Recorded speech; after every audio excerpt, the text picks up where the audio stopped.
Va ora in onda Pop Economia. Soldi, soldi, soldi, quanti soldi, lodati siano i soldi, i bene amati soldi, perché chi ha tanti soldi vive come un pascià e a piedi caldi se ne sta. Viva i soldi! Come vorrei che fosse possibile cambiare il mondo che c'è, dimenticarmelo sarebbe facile. Buongiorno Alessandra, a te la linea. Come vorrei, l'irriverente, grandioso Vasco Rossi, e già perché la più bella musica è qui, cari amiche e amici, su Radio Libertà. Musica pop, come pop è la nostra economia e pop è il nostro rumore. Sono le 16:03 e diamo il via alle danze economiche. Ma quanti sono i vostri vorrei e quanti e quali economicamente? Vicini come siamo al Natale, sapete ormai. Mentre, e quanti mentre ci sono, tra draghi economici e dragone, e ogni riferimento, dico dragone, non è mai qui puramente casuale, resta altissima la tensione tra NATO e Russia. Sapete, Witkoff è a Mosca per l'incontro con Putin, vedremo come finirà. E mentre, come dice il Financial Times, la BCE rifiuta di sostenere il prestito da 140 miliardi a Kiev. E mentre, una indagine in queste ore travolge la UE, presunta frode in appalti pubblici sulla nuova Accademia dei Diplomatici UE. Federica Mogherini, rettrice del Collegio d'Europa ed ex ministra del governo Renzi, è tra le persone fermate a Bruxelles nell'ambito dell'indagine. E mentre ci sono tutti questi mentre, a tenere banco sui tavoli, quelli che contano, e sui giornaloni, è l'inchiesta della Procura di Milano, NPS Montepaschi di Siena, Mediobanca. E un po' lontano da noi, un po' più lontano, un tantino, ma più vicino di quanto sembra per le nostre tasche, quindi parlo dell'America, USA, Donald Trump spariglia una Fed già spaccata e sullo sfondo compare una O come Oracle, un oracolo? No, molto altro, e possiamo soltanto dirvi, ne parliamo tra pochissimo, che Elon Musk è avvisato e da noi in Italia nulla, ma proprio nulla ci facciamo mancare come sempre. Alle 16:30 rimanete con noi perché qui a Rumore parliamo di un fatto che ha fatto assai rumore a Roma. Sfregio pro palla alla sinagoga di Monteverde in capitale e infine parliamo di quella giustizia, proprio in coda della trasmissione, 5 minuti, quella giustizia che è ingiusta ma che tutti vorremmo giusta, quella che ha inseguito, lo ricordate Beniamino Zuncheddu, 33 anni in carcere da innocente, Beniamino Zuncheddu, che oggi, proprio oggi, in questo momento, sta visitando il carcere di Uta nella sua Sardegna, ed è lì insieme ad Irene Testa e Gaia Tortora, che sono lì per la raccolta firme sulla proposta di legge che porta il nome di Beniamino. State con noi perché il piatto è fitto e bollente. E allora è un piacere avere in collegamento, so che ci sono un po' maga, so che ci sono, li sento anche da lontano, Marcello Gualtieri, economista dell'Università di Torino. Benvenuto, ben ritrovato prof, lei c'è, vero? Prof c'è? Non c'è. Sì, Alessandra, grazie dell'invito e un caro saluto ai nostri ascoltatori. Eccolo, un minimo di ritardo. Buonasera Alessandra. Buonasera professore, mi sente? Sì? Tutto bene? Perfettamente, tutto bene. E dall'altro capo del telefono, come diceva Ennio Morricone in sé telefonando, Buddy Fox, esperto di borsa e mercati, Panino Listino. Caro Buddy, come stai? Un saluto a tutti, grazie per avermi invitato Alessandra e sono felice di ritrovare il mio prof preferito. Non cominciamo a fare questi cuoricini, perché questa non è trasmissione da cuoricini. Prof ha sentito, Buddy l'ha salutata con felicità. Lei è altrettanto felice, vero? Ma è felice perché? Cosa vorrebbe professor Gualtieri? Assolutamente felice di ritrovare Buddy e felicissimo dell'invito di cui ovviamente ti ringrazio. Cosa Professore, vorrei? cosa Vorrei vorrebbe? Perché che lei ha si visto, mi lasciasse. perdoni, il refrain della trasmissione è cosa vorrei? Cosa vorrebbe? Io lo so cosa, lei dirà, tu sei una presuntuosa Alessandra, ma io lo so, lei vorrebbe, io ci scommetto, meno debito. Ho sbagliato? Sì, hai assolutamente indovinato, si vede che conosci bene le cose importanti nella nostra economia. Se vuoi ho il dato aggiornato all'istante del debito Subito, leggiamolo, sentiamolo. che in questo momento preciso ammonta a 3.098 miliardi 997 milioni e rotti. Che paura, professore, che paura, è proprio prima di Natale. Ma lo sappiamo, lei ce lo dice sempre, il debito ormai siamo quasi rassegnati. Cos'altro vorrebbe lei, professore, economicamente? Economicamente Non ci pensi troppo, professore, come anche perché vedo che la linea è dire, un po' disturbata. c'è una lunga linea. Mi sentite bene? Io sento bene. Non troppo, sento qualche piccolo scossone, ma insomma lei si collochi in una zona neutra e andiamo, proviamo, altrimenti diamo subito la parola a Buddy. Cosa vorrebbe, professore? Vorrei che gli operatori economici potessero lavorare in serenità, in armonia per far uscire l'Italia da questa fase di stagnazione che dura da oltre 20 anni e quindi non creare problemi.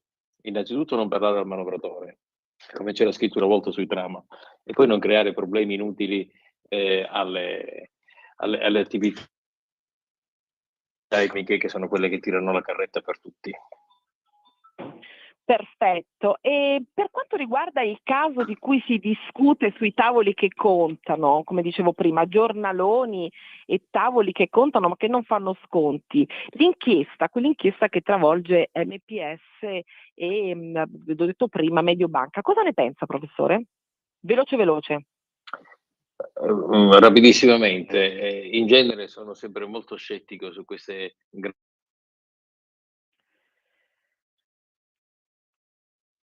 Non va molto bene l'audio, non va resta molto bene veramente l'audio del poco. prof. Ecco, la sento molto rallentata, Al- professore, al- la sentiamo molto rallentata. Comunque, vada avanti, alla, velocissimo. al- alla fine di queste inchieste la storia ci ha insegnato che resta veramente poco.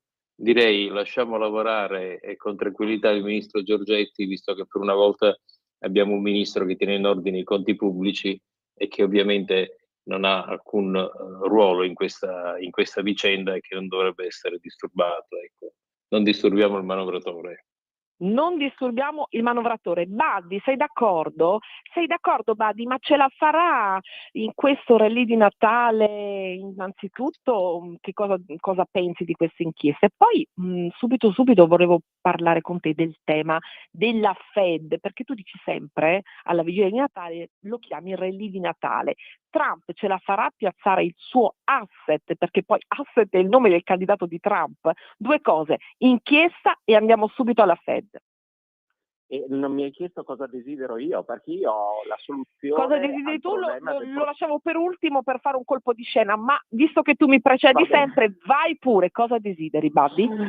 Perché per me ho anche la soluzione, professore, per abbassare il debito, perché io desidererei veramente un'adeguata tassazione alle big tech, invece di parlare sempre di banche che hanno un potenziale di gettito minore rispetto a quelle che sono le aspettative. Se noi facessimo un'adeguata tassazione alle big tech, sai quante entrate, quanto gettito fiscale avremmo e quanto potremmo abbassare il debito e anche le tasse a chi continua a pagarle e ne paga tante. Quindi sarebbe una grande soluzione e un grande desiderio per Natale. Ottimo desiderio, Sì. contro le big tech, quindi facciamo tutte le big tech, tanto come dici tu, Bardi, sono un problema queste big tech, no? E poi sull'inchiesta del giorno, perché se ne parla da stamane, i giornali ne parlano, un tuo veloce, diciamo, commento Allora, così. sì, innanzitutto è ancora tutto da dimostrare, quindi vedremo come al solito dureranno mesi queste indagini e ne uscirà poco. Però se mi permetti, giusto per dare anche un'idea, una chiarificatrice, perché l'importante è capire, come sai, ai Sì. radioascoltatori il significato dei due principali reati di questa indagine, che sono Ecco, l'aggiotaggio, mi pare, e la concertazione. L'aggiotaggio, in parole semplici, è una manipolazione dei prezzi del mercato, in questo caso delle azioni. Un esempio semplicissimo: alcune persone che sono d'accordo tra di loro, importanti, mettono in giro la voce che la società X va malissimo, i conti vanno malissimo, il titolo quindi su queste voci scende e loro possono comprare il titolo a prezzi molto più bassi, quindi questo è il primo reato. La concertazione invece è quando più persone non ufficialmente e non legalmente si mettono d'accordo per fare un'operazione, come in questo caso l'indagine dice siano stati gli attori coinvolti in MPS e Mediobanca. Sì. In questo caso io sbloccherei poi un ricordo anche ai radioascoltatori con una frase. Sblocchiamo, forza. Ti bacerei in fronte, che la frase di 20 anni fa, era il 2005, che un euforico Fiorani diceva a Antonio Fazio, che era l'allora presidente di Banca Italia. Anche in quel caso lì, risico bancario, che io avevo soprannominato il capitolo 2 dei risico bancario in Italia con l'entrata nell'euro, noi siamo adesso nella fase 3, anche in quel caso lì, con movimenti di potere e movimenti tra le banche, ci fu l'indagine tra questa specie di alleanza tra la Banca Popolare di Lodi e Banca Italia, poi ci furono i furbetti del quartierino e vinse una forza di potere che era quella che spingeva affinché le banche straniere potessero comprare in Italia. Ora, mi sembra che gli attori in causa in questo momento siano molto più potenti di quelli di 20 anni fa, che persero. E soprattutto spererei che si riuscisse prima a fare dei poli bancari italiani forti per così poter competere con i campioni nazionali esteri, quindi che non ci fosse l'ennesima situazione in cui vengono in Italia e ci portano via anche le banche, insomma, a prezzi magari più bassi. Chiaro, Basi. Tu dicevi... che l'indagine Prego. finisse in niente. Sì, auspico che l'indagine finisse in niente, quindi. E niente, si risolve nulla. E lasciamo, non disturbiamo il manovratore, come dice il prof, che è collegato dall'altro capo del telefono. Ma tu parli non l'ho di detto risico, perché sennò mi dici che sono sempre d'accordo. Non devi essere d'accordo, prof, che dice lei c'è, ci sente, perché è un tantino disturbata la linea, ma insomma noi andiamo avanti. Una Io tua io ci sono. asserzione, ecco. Sì, ci sono, e per una volta non sono d'accordo con Bardi sul tema Meno della male. tassazione delle big tech. Sentiamo, Perché velocemente. la tassazione sulla big tech ha un senso se il consumatore ha un'alternativa alla big tech tassata. Ma se non ha questa alternativa, la tassazione, con il noto meccanismo della traslazione dell'imposta, si sposta sul consumatore. Faccio un esempio. Sì. Se io metto una tassa, non so, di un centesimo su ogni volta che faccio una ricerca su Google, per dire una banalità, o quando apro la mia Gmail, ecco, facciamo così, metto una tassa di un centesimo ogni mail che io mando o ricevo da Gmail, e se ho la possibilità di cambiare mail, questo centesimo lo paga Google. Se invece non ho la possibilità di cambiare, questo centesimo lo pago io. Ora, noi tutti sappiamo che per cambiare una mail ci vogliono settimane, forse mesi, forse in alcuni casi anni, e nel frattempo continuo a pagare io questa mail.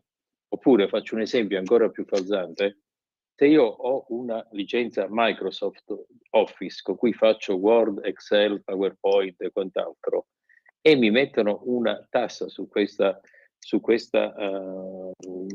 acquisto, su questo utilizzo di questa licenza, questa tassa non la paga Microsoft, la pago io, perché in pratica è monopolista Microsoft è monopolista su questo tema. Stesso discorso per Amazon. Metti 10 centesimi ogni acquisto che fai su Amazon, ma alla fine se non compro da Amazon dove vado a comprare? Quindi ha un senso la tassazione delle big tech se io creo le condizioni di concorrenza che consente al consumatore di sfuggire a questa tassa, altrimenti Microsoft non fa altro che ribaltare la tassa sul mio abbonamento Office. Ecco, Buddy, è così? Tu sei contrario, no? Perché oggi abbiamo detto che siamo contrari, non siamo a cuoricini, quindi dice il professore, potrebbe ripercuotersi sui consumatori e noi difendiamo sempre i consumatori. Come la mettiamo, Buddy?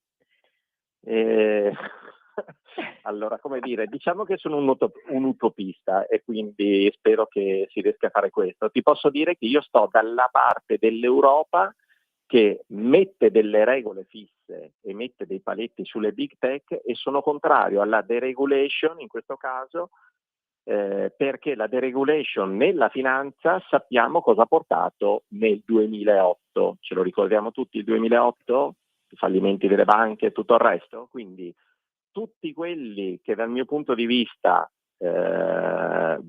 spingono affinché l'Europa tolga le regole, secondo me non fanno il bene del sistema, perché poi la deregulation, siccome la finanza è rapace e vuole solo profitti, e chi è piccolo poi ci rimette, poi porta a disastri. Sono stati nel 2008 la Lehman Brothers e tutto il resto, e potrebbe essere che nel futuro Oracle, ma magari ne Ora parliamo vediamo dopo. Oracle, non mi bruciare la O di Oracle, la diciamo in chiosa perché questa è una notizia ghiotta che mi pare, Buddy, i giornaloni e il mainstream non hanno dato, è così? Sì o no? E poi ne parliamo dopo però, perché prima voglio andare alla Fed, è così?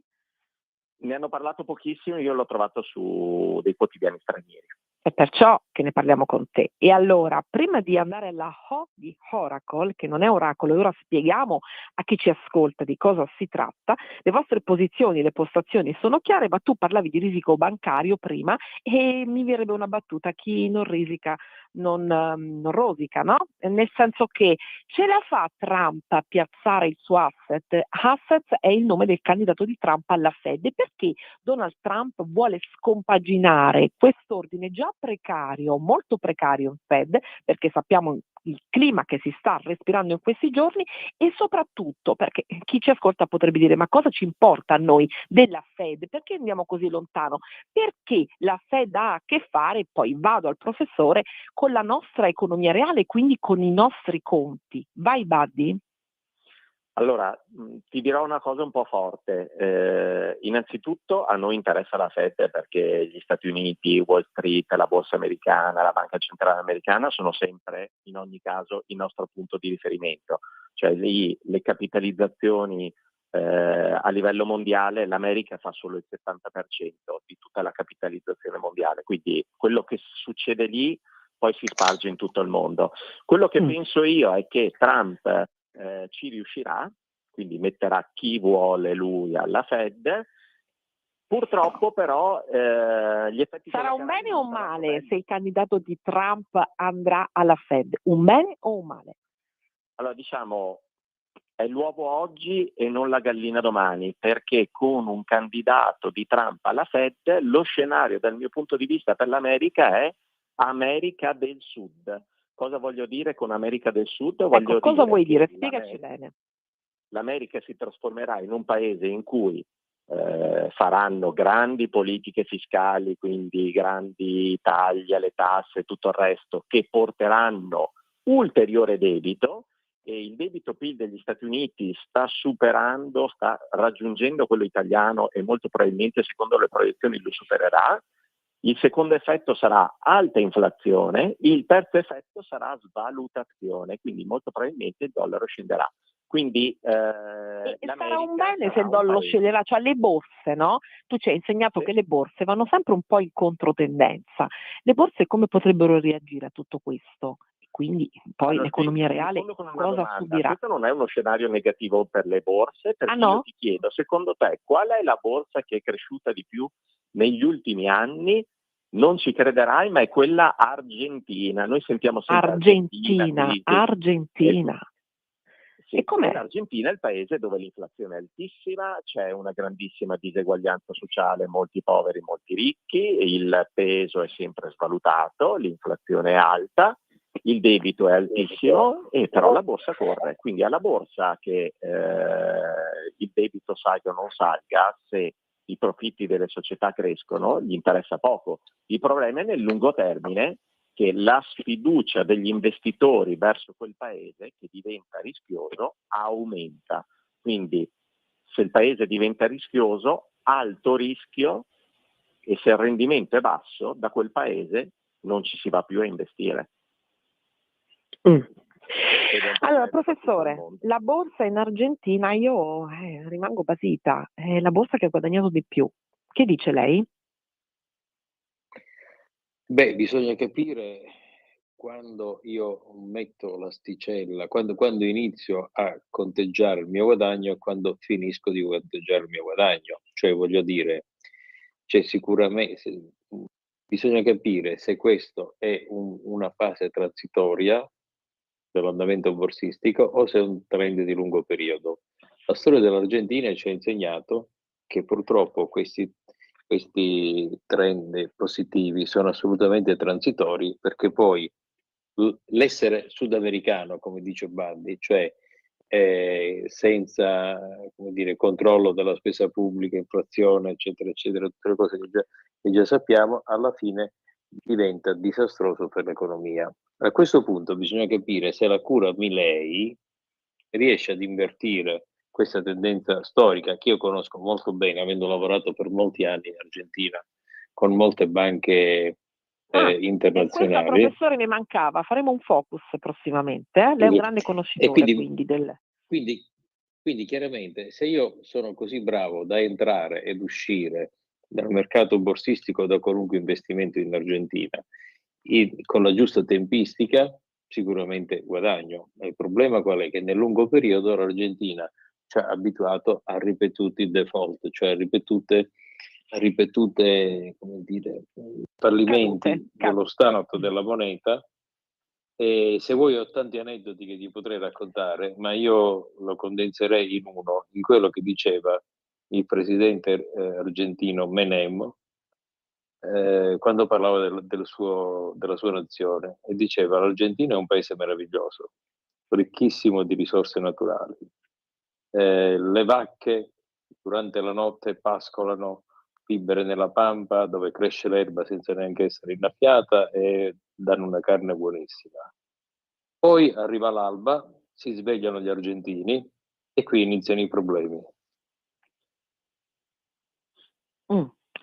Ecco qui, un aneddoto Cioè, ho molto detto realista. tutto, cioè un Mi ha paese detto di una tutto. ricchezza, un paese di una ricchezza immensa, un territorio immenso con qualche decina di milioni di abitanti, credo non arrivano a 30 milioni, e sistematicamente in crisi perché il sistema è marcio. Lo dico con grande, come dire, conoscenza dei fatti. Vediamo cosa farà Milei. Spero per l'Argentina che riesca ad invertire, ma un uomo solo al comando non credo che possa fare molto. Buddy, c'è un altro uomo solo, non al comando, a livello prima io dicevo Draghi e Dragoni, diciamo un Dragoni, non un dragone, che si chiama Elon Musk, ma c'è una O che spaventa, perché ecco, mi volevo tenere la chicca finale, una O che spaventa Elon, e questa O è come Oracle. Che cos'è Oracle e perché Elon Musk può considerarsi così avvisato? Forse non è Elon Musk, ma Larry Ellison. a quello che ti Pure, riferisci io di pensavo Oracle. Elon, perché tutti i giornali parlano di Elon Musk, che sarebbe un tantino preoccupato per questo. Mi sbaglio, Buddy? Correggimi pure. Credo che sia Larry Ellison, perché che è il padrone di Oracle, che ha superato Elon Musk come uomo. Questo più volevo ricco dire del- appunto, cioè che Elon Musk è avvisato nel senso che il padrone di Oracle lo sta superando, questo intendevo dire. Esatto, sì, corretto. Ecco. La storia di Oracle è la storia che, adesso non vorrei fare un paragone sbagliato, ma è tipo quella di Icaro che si avvicina troppo al sole e gli si bruciano le ali. Mi pare che sia più o meno così, nel senso che Larry Ellison l'11 settembre firma un contratto con OpenAI, un contratto di 300 miliardi di dollari per diventare il principale fornitore di OpenAI. Il titolo Oracle vola in borsa, mi pare che quel giorno faccia tipo un rialzo del 30%. Larry Ellison diventa l'uomo più ricco del mondo superando Elon Musk. Da lì in poi però il precipizio, perché Oracle inizia a scendere e inizia a diventare anche una storia preoccupante per Wall Street. Brevemente ti spiego perché. Perché? La principale... Perché esattamente il cofondatore di Oracle, Larry Ellison, ha brevemente superato Elon Musk. Proprio quello che dicevo. Perché? Perché è preoccupante? Sentiamo. Perché Larry Ellison tocca il sole, si scotta, perché quella che sembrava una bellissima notizia, cioè questo contratto miliardario, visto dal bicchiere mezzo vuoto, è una situazione un po' preoccupante, perché cosa insegnano gli economisti come il professore Gualtieri o i consulenti finanziari? Che negli investimenti bisogna diversificare, perché se metti tutto in un paniere potrebbe essere rischioso e rischi di perdere il tuo capitale. Oracle cosa fa invece? Concentra tutti i suoi sforzi principalmente in un unico cliente importantissimo, grandissimo, con un futuro come OpenAI, però è l'unico cliente. Da quel momento, siccome per fare questi investimenti Oracle si deve anche indebitare, gli operatori finanziari, gli investitori iniziano a essere scettici sull'azienda. E cosa veloce fanno Buddy, perché siamo a manifestare 29, il loro so che ce la fai, vai. Fanno salire i prezzi dei CDS, che sono i famosi contratti assicurativi che sono stati il termometro per far capire che stava nascendo la crisi dei mutui subprime nel 2008 e il fallimento di Lehman Brothers. Quindi questi sono dei contratti costruiti come assicurazione su un asset, uno strumento, un'azione, e segnano la temperatura del rischio fallimento o solvibilità di quell'asset. Più sale il prezzo del contratto, più è a rischio fallimento, e adesso Oracle, i CDS di Oracle stanno salendo moltissimo, tanto che molte banche hanno consigliato di vendere i bond Oracle, cioè di liberarsi di questi bond. Questa storia ancora è un po' sotto traccia, se ne parla pochissimo, però se una ne riparleremo, Buddy, perché sono le 16:30 e va proprio veloce, va Oracle con voi il tempo. Professore, una battuta finale, cioè abbiamo 20 secondi perché mi stringono dalla regia a 16:30.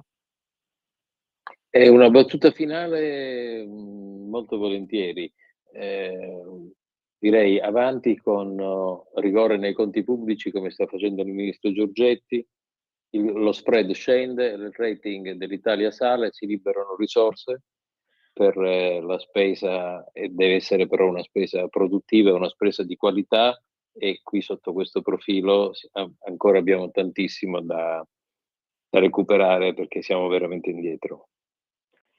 E andiamo allora, recuperiamo anche il tempo perduto. Vi saluto e vi ringrazio, puntata molto dinamica, ci vediamo presto quando verrete. Andiamo in pausa e andiamo in rumore. Grazie. Grazie. Arrivederci. Ciao Buddy, a presto.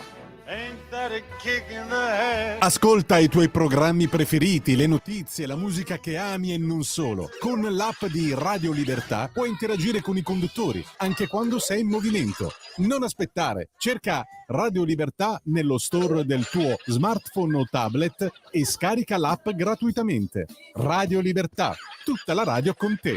Scopri di più su radiolibertà.net. Semplicemente la tua radio.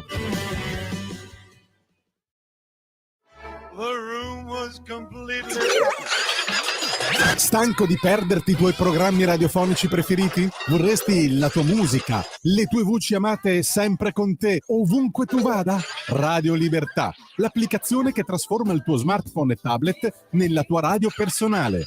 Scaricala ora, è gratis, per i dispositivi Android e iOS. Avrai tutta la programmazione quotidiana di Radio Libertà a portata di mano. Scopri di più su radiolibertà.net. Semplicemente la tua radio.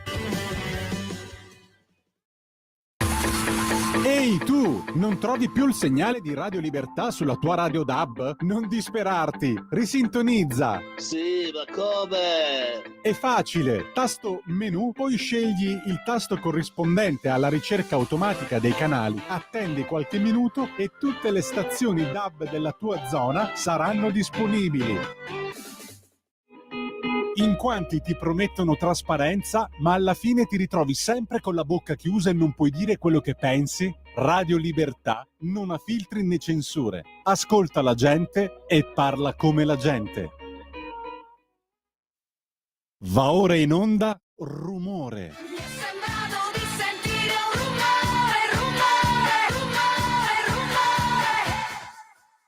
Di nuovo a te la linea, Alessandra.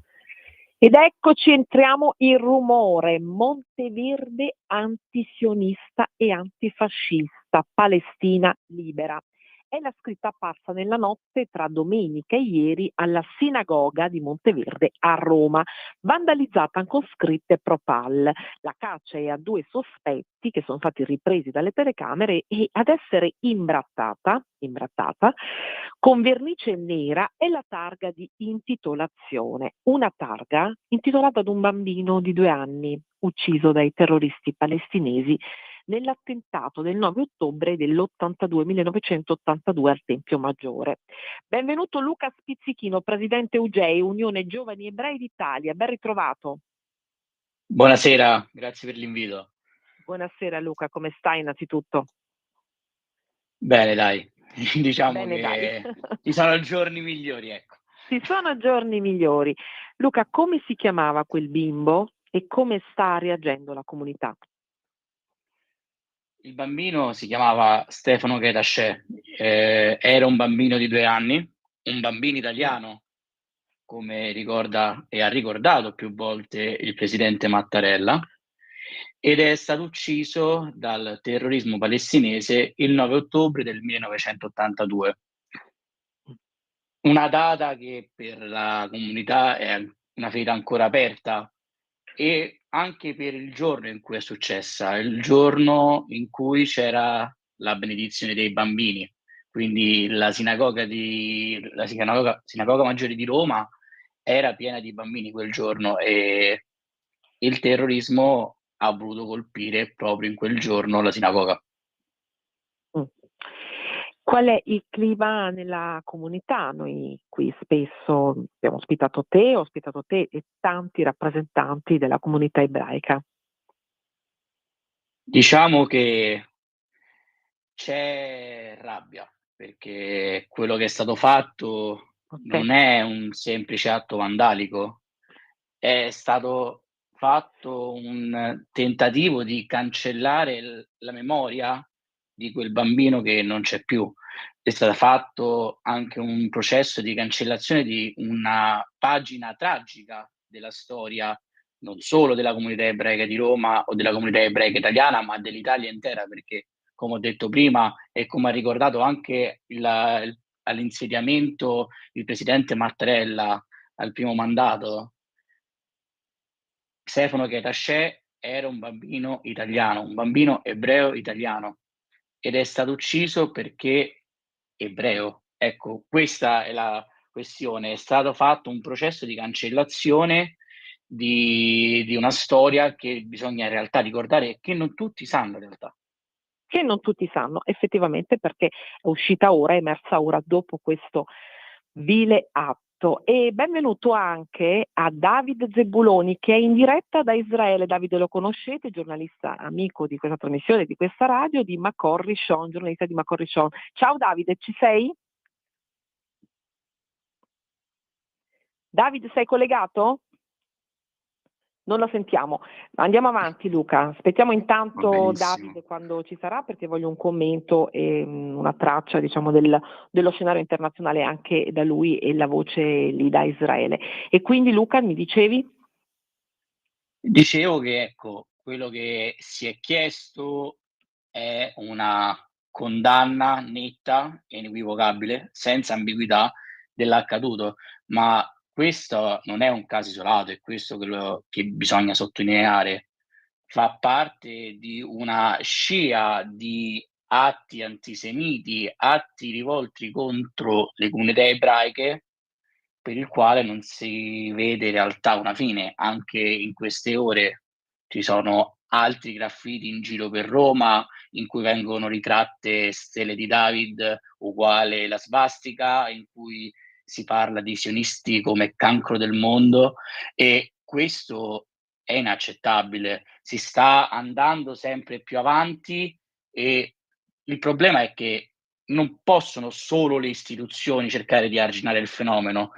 L'arginazione del fenomeno ha bisogno della società tutta a fare da presidio della democrazia, perché l'antisemitismo è lo specchietto dell'allodole per quelli che sono i problemi di una democrazia, e il fatto che ci sia la crescita dell'antisemitismo in Italia significa che qualcosa all'interno della coesione sociale del nostro paese si è rotto, e quindi quello che è necessario fare, ed è uno sforzo che deve essere collettivo, è che bisogna contrastare questo odio.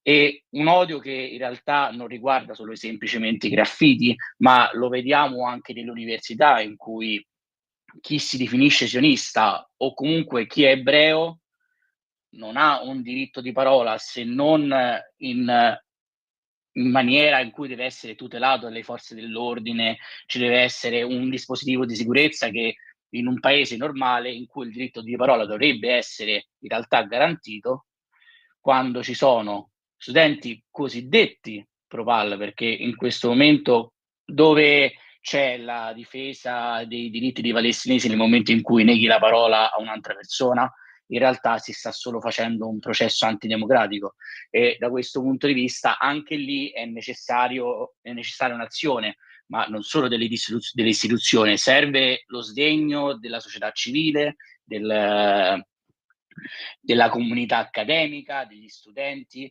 Se c'è indifferenza, significa che la situazione può solo che peggiorare. Per questo l'invito che facciamo ogni volta è proprio questo: quando ci sono questi avvenimenti, questi atti vandalici, questi atti antisemiti, bisogna condannare senza se e senza ma.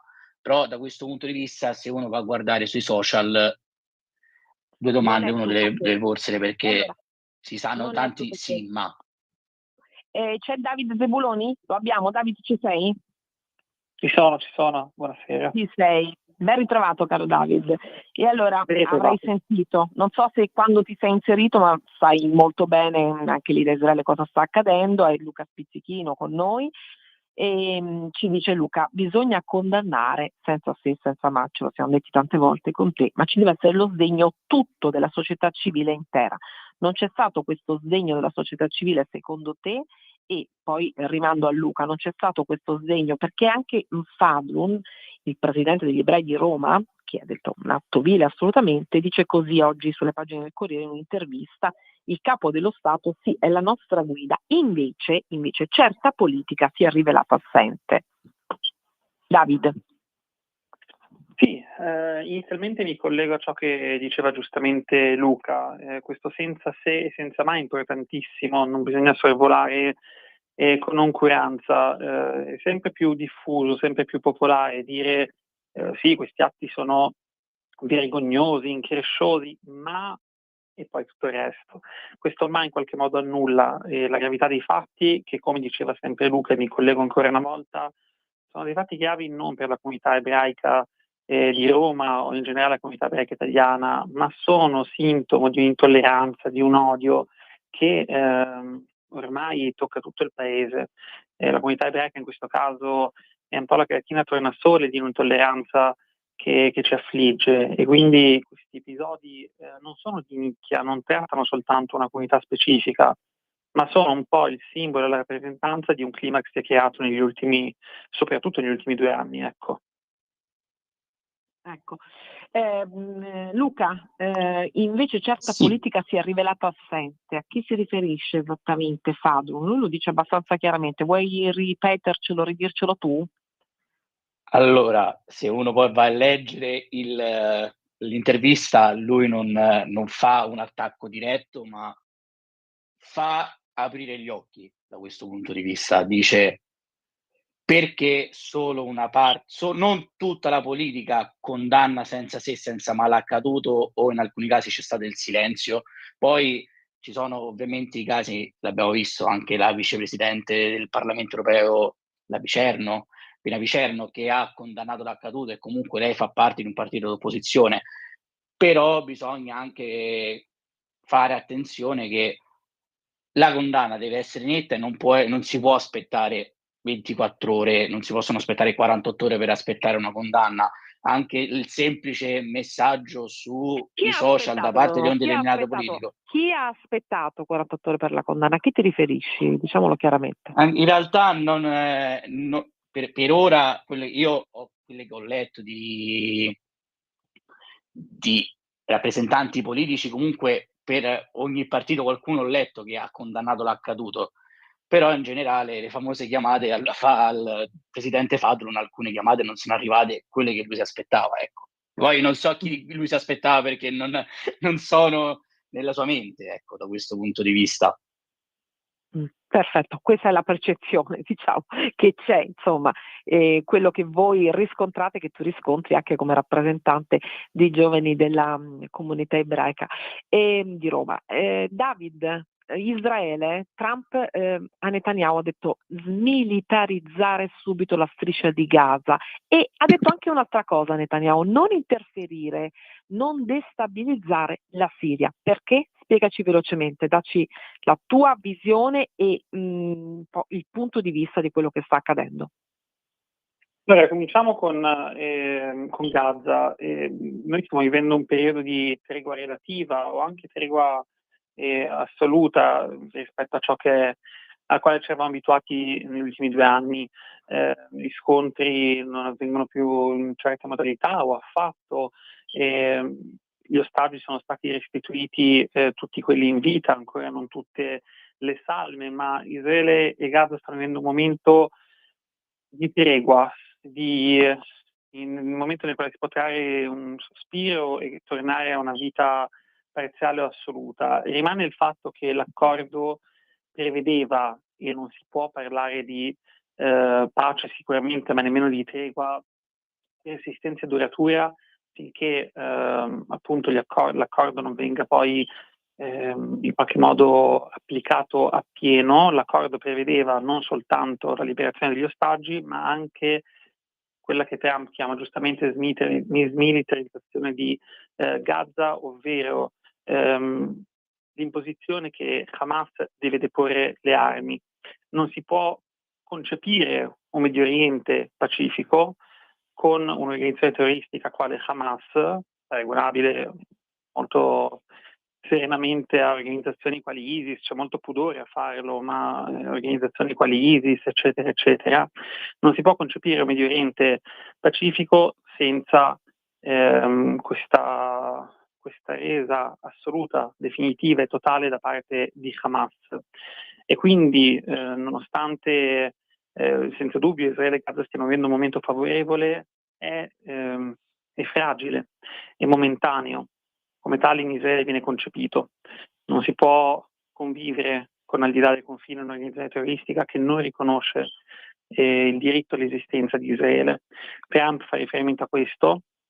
Trump dice a Netanyahu fondamentalmente continua ad applicare una certa pressione affinché questo accordo venga mantenuto appieno, ma poi aggiunge una clausola, come giustamente dici tu, fa anche riferimento alla Siria, perché la Siria sta vivendo un periodo che è un po' un'incognita.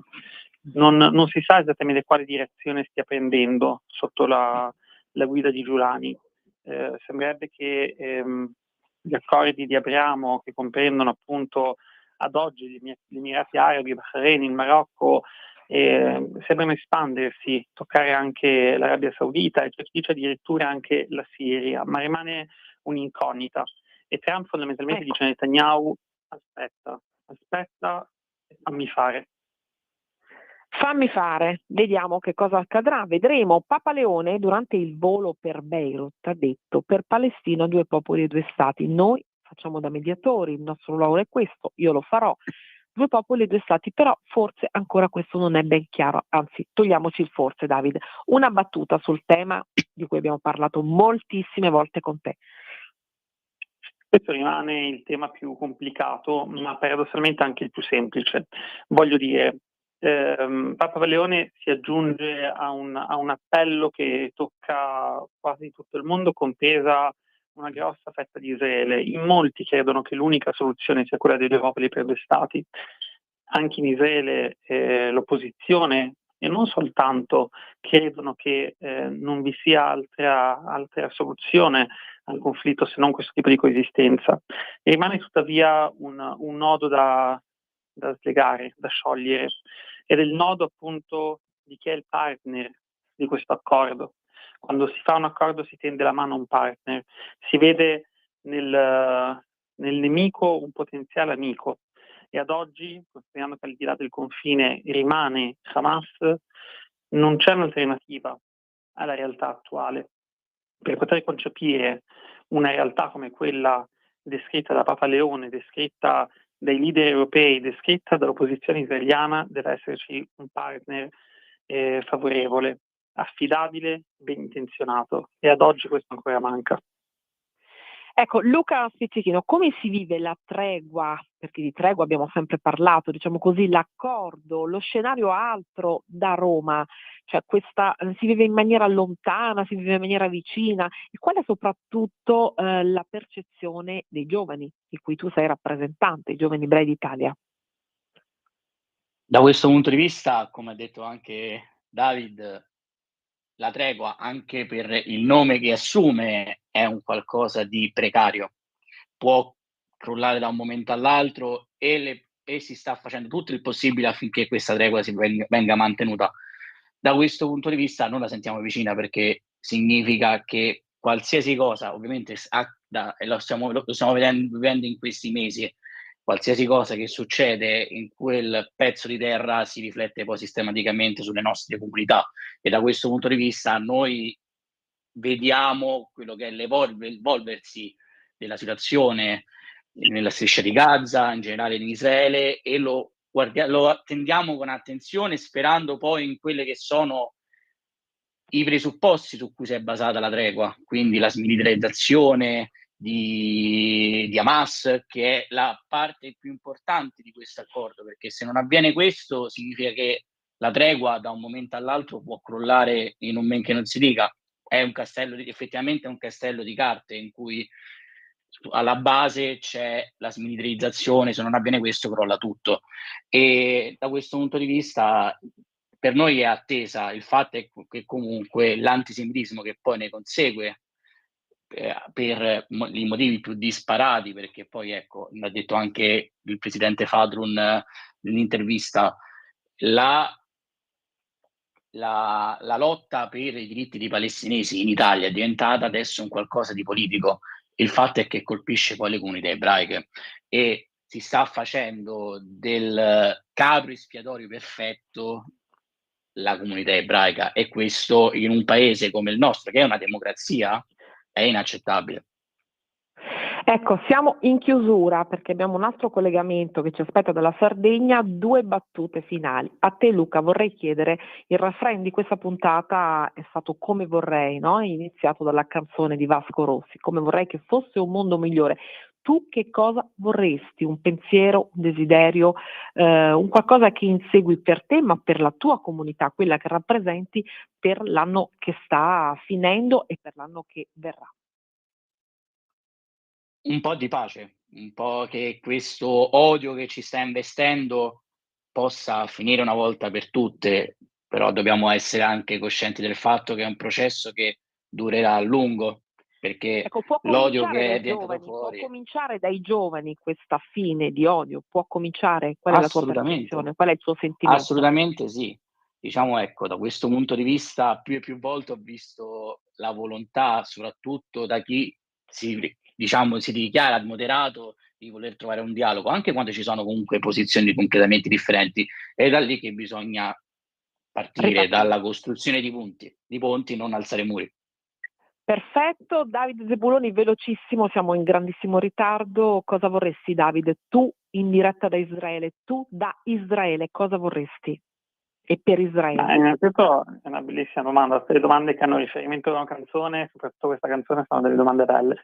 Io credo che Israele, rispetto alle sue dimensioni geografiche, abbia occupato moltissimo spazio nei notiziari internazionali in modo forse sproporzionato, con un focus forse anche volutamente non sinceramente ben disposto. Credo che l'augurio da giornalista in questo caso sia quello di occupare un po' meno spazio sui notiziari, che si possa trattare anche della realtà circostante, che non è meno drammatica, e concentrarci anche su ciò che avviene in Italia oggi, tutte le questioni in qualche modo complicate che vanno trattate. Credo che sia arrivato anche il momento di mettere il focus su altro.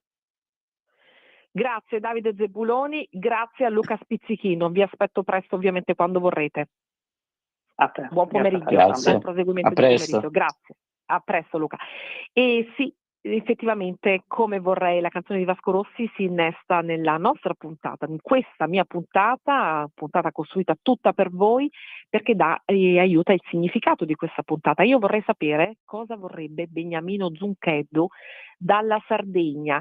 Natalia, ti prego di chiamare Beniamino e di chiamare Irene, lui è con Irene ce lo passerà. Intanto mandiamo anche qualche nota della nostra canzone di oggi, Come vorrei, nell'attesa. Grazie. È che per farlo sai, prima di tutto dove decidere se so fare senza di te.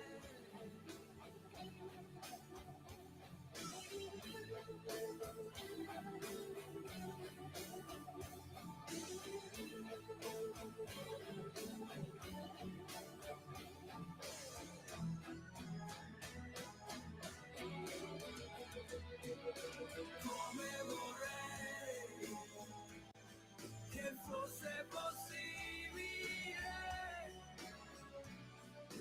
cambiare il mondo che sei. Di nuovo a te la linea, Alessandra. Grazie. Irene Testa c'è? È in collegamento da Uta in Sardegna? Eccomi. Sì, sono qui con Beniamino Zuncheddu.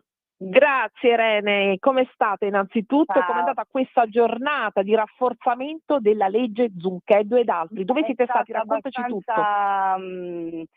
Intensa, perché Beniamino dopo 33 anni è tornato in carcere, eccetera, eccetera, insomma, e quindi te lo racconterà lui che cosa ha vissuto. Grazie Irene, passano e poi subito ci salutiamo. Sì, Beniamino. Sì. Pronto? Sì. Beniamino, buon pomeriggio, come stai? Qui Alessandra Mori, Alessandra da Radio Libertà Rumore. Come stai Beniamino? Non c'è male. Non c'è male. E allora oggi una giornata molto piena di significato e molto emozionante, immagino per te. Sei stato ad Uta, lo ricordiamo, il carcere dove tu eri. Che cosa hai provato Beniamino? Raccontaci. Tutto uguale, non è che cambiare, anzi è peggiorato. È peggiorato, perché è peggiorato? Cosa hai visto? Cosa hai trovato? Ho trovato come prima stesso, è sempre un carcere, sempre chiuso e i detenuti stanno sempre male, sempre peggio, perché è sempre sovraffollato. Le condizioni non sono assolutamente buone, vero Beniamino? No, per niente. Immagino quali sentimenti puoi aver provato, no? Tu sei stato lì. Come? Come? Immagino quali sentimenti tu abbia potuto provare oggi. Mi ha ricordato tutto il passato, non è finito fino alla fine. non Un è pa- bello di andare Un tutti passato dove c'è stato ingiusto, un male. passato ingiusto. Che cosa avete Eh. fatto oggi voi lì? Siete lì per rafforzare questa proposta di legge importantissima, no, Beniamino? Sì. Ma questo Ecco. è per tutti, non solo per me, ma per tutti. Questa legge. Se passa è Questa per legge. tutti. Perché non è giusto che uno debba rimanere senza mangiare per colpa dello Stato. Certo, certo. Un minimo E- d'aiuto almeno appena che esce uno lo deve dare fino al risarcimento. E certo, perché qui stiamo parlando di dare una provvisionale economica a chi alla fine di un processo è stato assolto, no? Parliamo proprio di questo. Tu ce l'ha ricordato Irene tante volte, quando sei uscito dal carcere non avevi nulla e se non ci fosse stato il Partito Radicale, se non ci fosse stata Irene e queste persone che hanno aiutato e ha collaborato per la tua riuscita all'avvocato, tu non avevi proprio niente, così Beniamino, ricordiamolo questo. E anche i familiari. Soprattutto perché sennò dove sarei andato a vivere? Sotto un ponte oppure dovevo fare un delinquente per andare a rubare per poter mangiare. Meno male, grazie a tutte queste persone che mi stanno dando una mano d'aiuto, almeno per tutti, non solo per me. Certamente.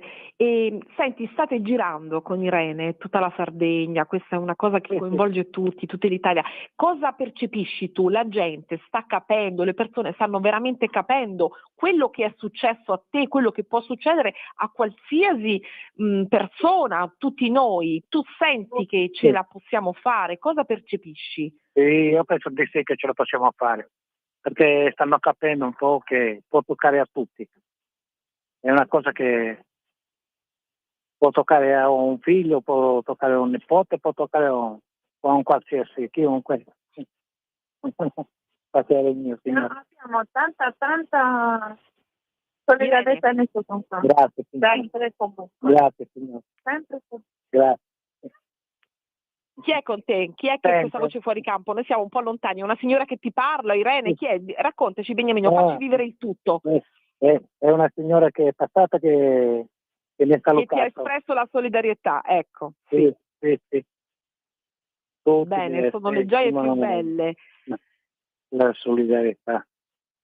Beniamino, siamo vicini al Natale, vicini al 2026, so che cosa tu vorresti, perché ce l'hai detto tante volte, un pensiero ancora più forte che tu ci puoi dare, che ci può dare la forza a tutti noi per andare avanti e anche alle persone che come te stanno vivendo un caso di giustizia ingiusta in questo momento. Di tenere duro in qualsiasi situazione si trovino. Perché la vita continua, il tempo che c'è il respiro uno deve lottare, qualsiasi cosa succede. Sempre nel giusto. Sempre nel giusto, sempre nel giusto. Sì, Beniamino, nel allora io da qui ti abbraccio, noi ti abbracciamo tutti, mi sento di darti l'abbraccio di tutti e ci risentiamo presto,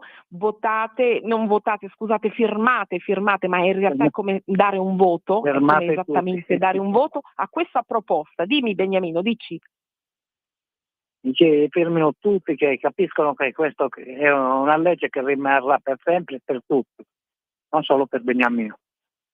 Per tutti, non solo per Beniamino ma per tutti, Zuncheddu e gli altri, infatti si chiama questa legge. Se tu vuoi passarmi un attimo Irene, ci salutiamo tutti e ricordiamo anche proprio abbiamo pochissimo tempo, gli estremi diciamo per firmare questa proposta di legge. Va bene, aspetta un attimo che la cerco perché adesso non si vede in e altrimenti ci salutiamo qui noi Beniamino, non preoccuparti, la ricorderemo noi questa proposta di legge in radio, manderemo anche qualche link come abbiamo fatto, firmarla è semplicissimo. Te la passo. Grazie Eccomi. Beniamino, un abbraccio. Pronto? Eccoci, collegamento molto smart, abbiamo sentito la voce di Beniamino, come si fa a firmare? Siamo veramente agli sgoccioli, non è vero Irene? Le firme si può andare in ogni comune a firmare, quindi oppure dove si trovano i tavoli, nelle piazze, noi nei nostri canali social del Partito Radicale anche insomma mettiamo tutti gli appuntamenti, ma per chi non trova i tavoli si può andare in comune. Perfetto. Quindi è semplice, è più semplice di quanto si pensi, quindi non ci sono, diciamo, le scusanti della digitalizzazione, del web, si va in un luogo e si firma, semplicemente. Esattamente così. Esattamente così. Come procede, Irene? Una battuta velocissima, siamo proprio fuori. Procede bene, nel senso che abbiamo quasi raggiunto l'obiettivo, insomma mancano ancora 3 settimane, speriamo insomma di riuscire a portare a casa le 50.000 firme. Speriamo, noi siamo con te, siamo con voi, siamo con Beniamino. Ti ringrazio, ti saluto e ci aggiorniamo magari prima che scada il tempo. Grazie. Perfetto, grazie. Grazie, a presto. Grazie. E allora grazie Irene, siamo in chiusura 17:02, abbiamo sforato di poco, mi scuso, mi spiace, ma forse oggi ne valeva davvero la pena. Giustizia ingiusta per una giustizia ingiusta. Cosa vorreste voi? Vorreste una giustizia ingiusta? E allora noi tutti insieme cerchiamo di andare in un'unica direzione, almeno per una volta. Grazie e a martedì prossimo.